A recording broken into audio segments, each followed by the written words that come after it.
Welcome to. Did we do everything we're supposed to do? I think so. I think so too. Okay. Welcome to Real and Chill, where we provide commentary and reviews for TV shows and films written, directed, or starring people of color. I am Fiat Hollins, And I am Lenricco Williams. and welcome. Okay, so We are dabbing into the film called Love Is Not Enough.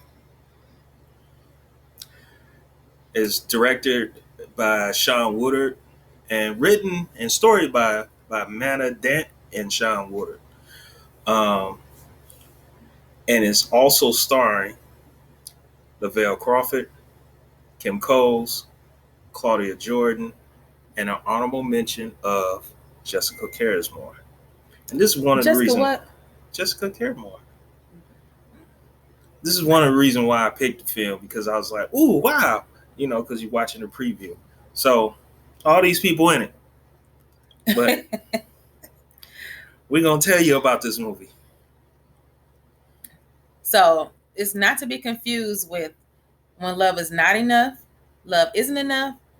And there's also another movie called Love Is Not Enough by this guy named Mark Norfolk. So these are not it. So you want to look for the movie that has this poster, so you'll know that you're watching the right movie. Okay, so this movie, the synopsis of this movie is the love and life of recent college graduates and the pitfalls they must overcome dating and in the corporate world, a corporate America, really. So, um, this movie is supposed to be rom com, and just point out all those people I said, especially Kim Coles and Lavelle Crawford. Lavelle Crawford, my bad. Uh, and right off the bat, it was not funny. It was the first scene. I mean, you tell it's supposed to be a funny scene, but it was like slow, uh, cliche, so dry. It's like ha. I was laughing like Kawhi Leonard, like ha. Laughing like who? Kawhi Leonard. I'll tell you about him later. Oh, Kawhi Leonard. Kawhi, he's a basketball player. Kawhi. Oh, okay. I thought you said choir. Okay. So yeah, before we go into the scene, I just felt like it was just too much guessing. It was like it's not enough building up of the scenes and not enough building up of the character. Everything seemed rushed. So we're gonna play the clip now, right? Well, look, before we play this clip, the people who you see in here is the lead actress and actor, which is Chrissy and Raymond. Chrissy is played by Kate Fullerton and Katie Fullerton, and the lead and Chasmar Hall is played by Raymond. And this is supposed. Well, you'll hear our commentary in this. When the man is most likely to tell the truth. So how did them do? When his mouth is shut? Yeah, I did. No. It's in the afterglow of just being sexually relieved. Trust me. Bullshit. That's the bartender. I felt like that bartender just shaking my head. They're not making connections. It's like it's rushed. You're like, who was that? That's a lot of water they drink. That's us doing the commentary in the background. They're not. It's like everything is right way. You know what I mean? You're not building. So why don't we ever date in college? Set foundation on whatever college of nobody in college. That's what I'm saying. You just not figuring that out. Yeah, that's what first. Can you imagine if we dated? Really? Look. I'm gonna take stuff from you. You just said it was a brother to me. Well, why didn't you say he ain't a brother though? He ain't a brother though. We can't do that. And date. but it's just a brother. God, But that's how you feel don't mind dating.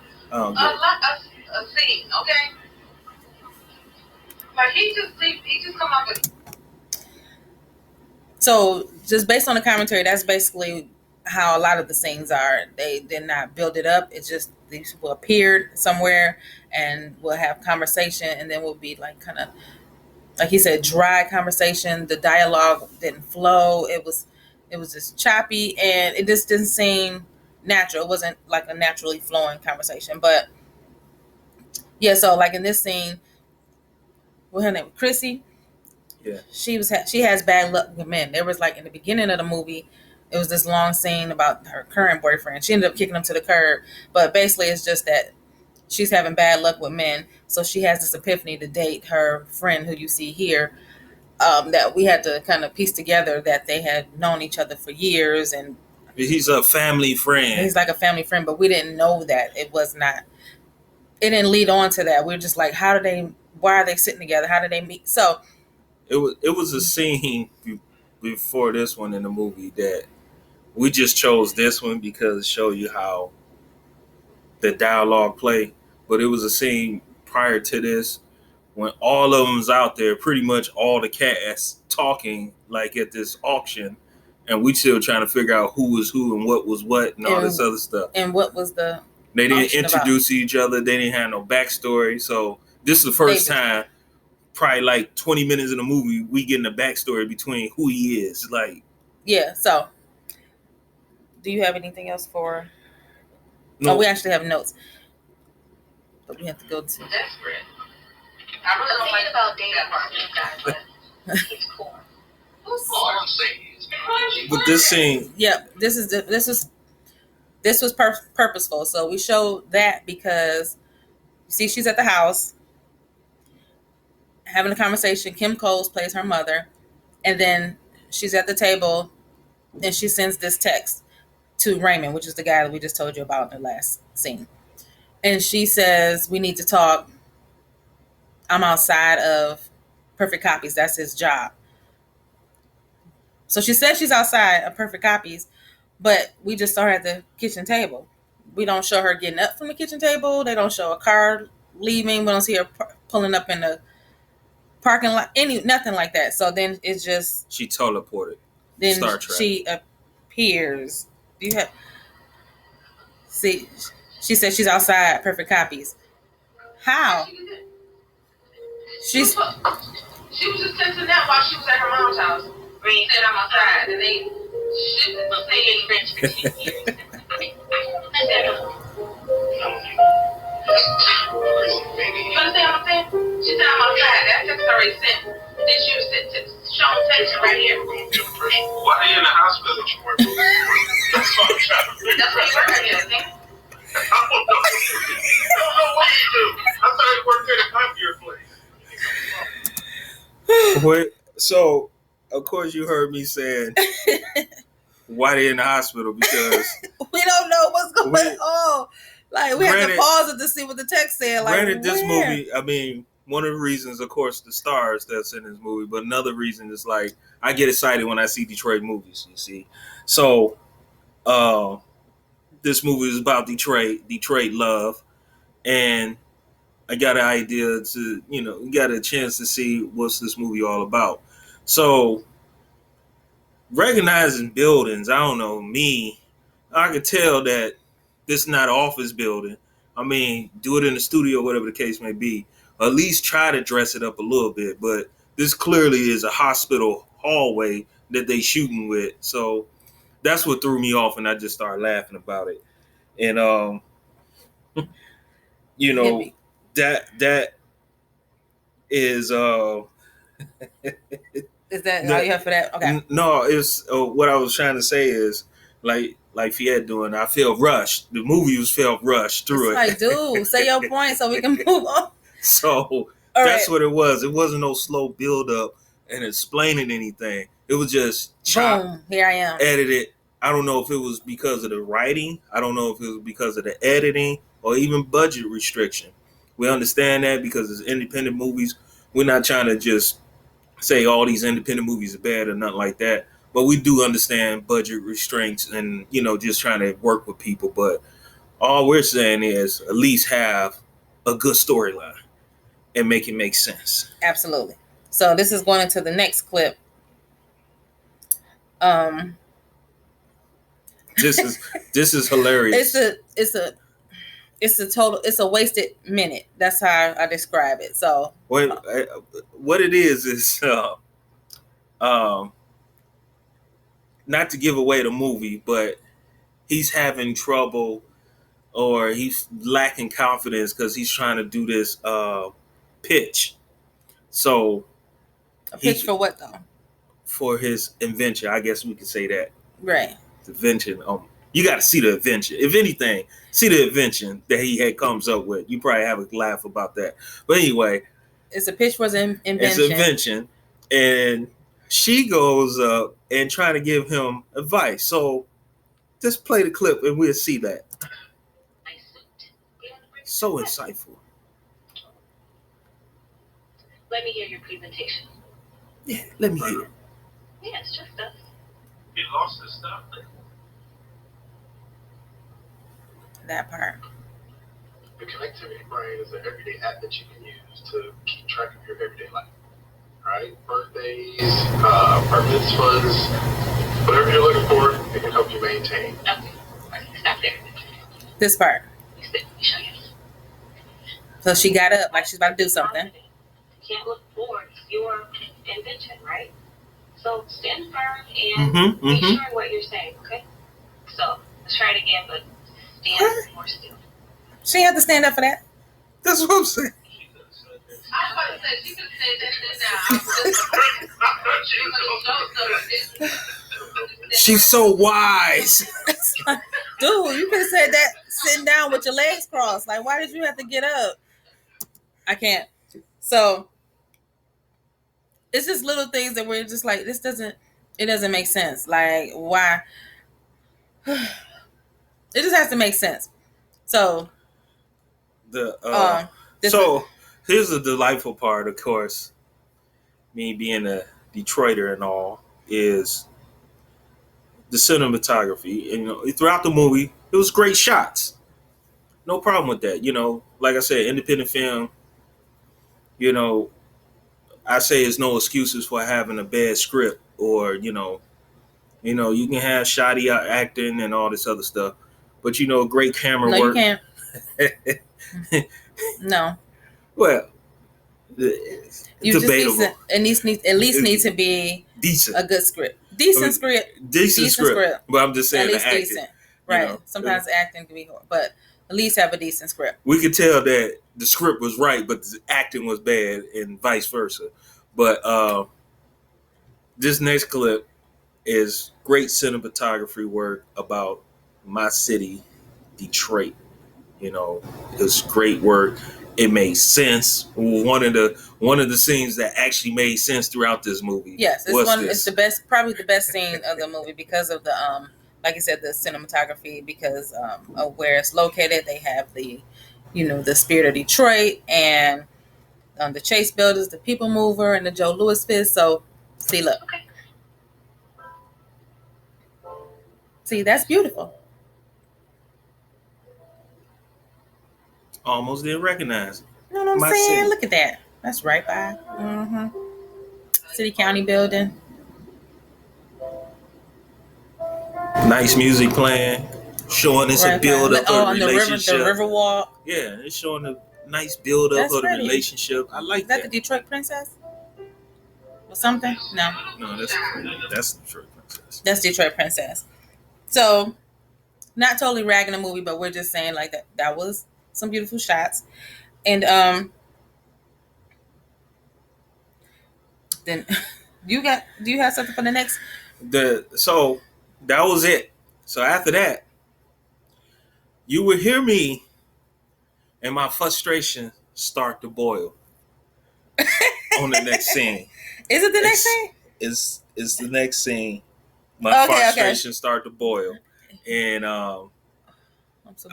because it's like I'm getting frustrated because it's too much inconsistency. There's no continuity of it. It's just getting I'm like, the story's all over the place. So here we go. Funny part is, those shots make sense. I was dating. It's my personal life. I do, however, apologize to the person, to the people. I may have misled you.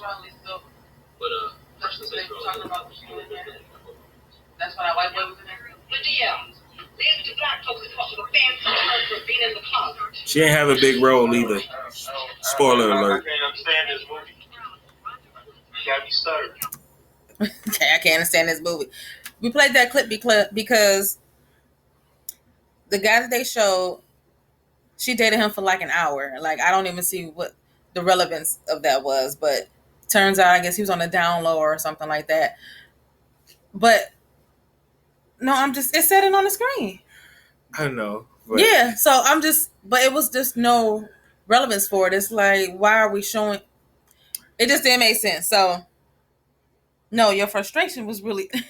Why did you put that on there? Your frustration really is on the next scene. Yeah, that's what I'm saying. It's coming up. All right. Like, so the commentary is going to explain it all, but just watch this. Whoa, hey, man. Saved you $500. Thanks, man. There you go. Hey, nigga stories. A vagina model. Okay. Go conversation. Y'all see he under the table? You see he pet like a dog, right? I look straight down. Who does that? Look at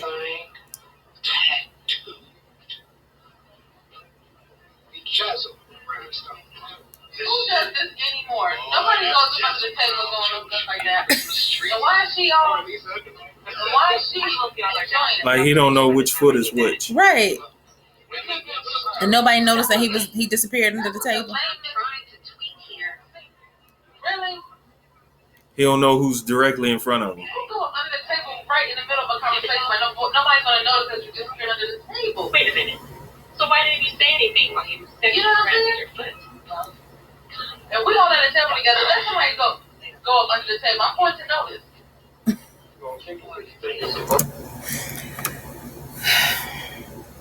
So that wasn't your first. I'm getting it. But you posted it in that scene. Okay. We're just showing some of the clips from the movie to show that how a lot of it didn't gel together. And it was just, okay. Yeah, that scene, of course, is like another scene with all the cast in there, and you trying to figure out who's married to whatever, and his love interest is sitting directly in front of him, but he's dropped down trying to play it off like he's dropping his phone, give him a reason to go up under the table while everybody there. Leg. Right. And he still went up under the table and while everybody there. And rubbed the wrong leg. When she's directly. I don't get it. But this one what you is... Say, sir, no to the... Third. Yeah. This scene is I labeled it wardrobe mishap. And roll the footage. The script sucks. Might as well tell everyone now. Not like you told Lisa. Yeah. Freaking her feet. You haven't even done mine. Maybe I'm saving the best for last. Saving the best for last. Can I get a sneak preview? That's always my cord. I gotta do Stephanie's first. Oh, freak. I had to rewind it. We rewinded it. Okay. Where am I looking? Watch it. It's Mike Pack. Might as well tell everyone now. I mean, where is it? Not like you told Lisa. Yeah. Freaking her feet. You haven't even done mine. Maybe I'm saving the best for last. Saving the best for last. See, hold on. See the mic pack? Right here. Oh, okay.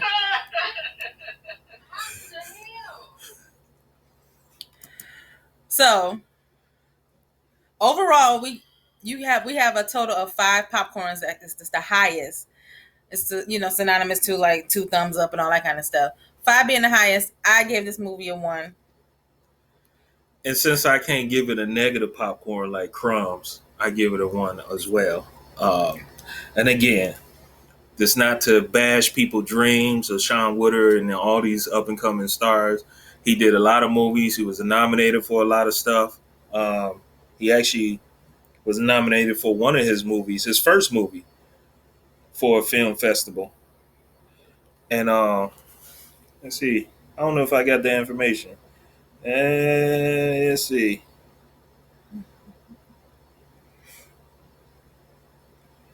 Nope, I ain't had that information. But he was nominated for his first film back in 2006. You can just Google his name and it'll pop up. You'll see it. But he did a lot of stuff. I mean, he directs. He's a producer. He even did a stunt in one of his movies. So he's good he's in the movie business. You know, from Detroit, doing it big. You know, he a graduate of Ohio State University.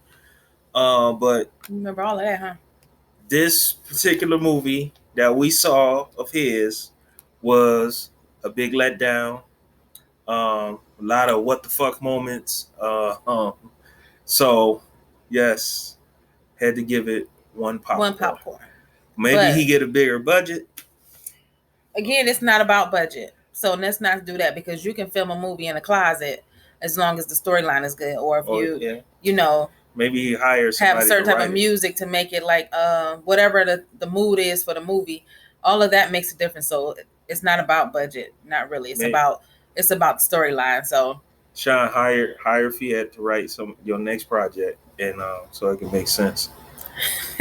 funny. Shameless plug. Not shameless plug. So that's what we gave the movie overall. You can follow us at Real and Chill on Instagram and Real and Chill Podcast, actually Real and Chill Podcast on Facebook. And you can listen to the podcast on Anchor, Spotify, Google, Apple, and others. I'm not going to name all of those. So wherever you listen to your podcast mostly. Right. But those 4 right there, we know for sure it's showing up. And also, if you have movie suggestions that you want us to review, you can email us at innerlandsmedia@gmail.com.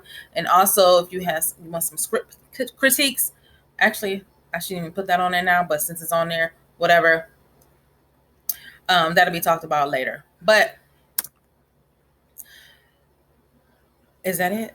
Well, as far as the movie suggestions, you know, send us an email to innerlandsmedia@gmail.com and tell us about it. Even if you got a film festival or you just showing your own preview, even if it's a short film, you know, let us know. We'll come out, support you. We'll tell you what we think about it, and it'd be a fun. It's just, most of all, movies supposed to be entertaining. Whether it's bad or good, we laugh at when it wasn't supposed to be funny. So we still enjoyed ourselves, even though it was frustrating. But at the same time, hey, it was entertaining. It was. So we'll be back next week with another episode of Real and Chill. Bye, y'all.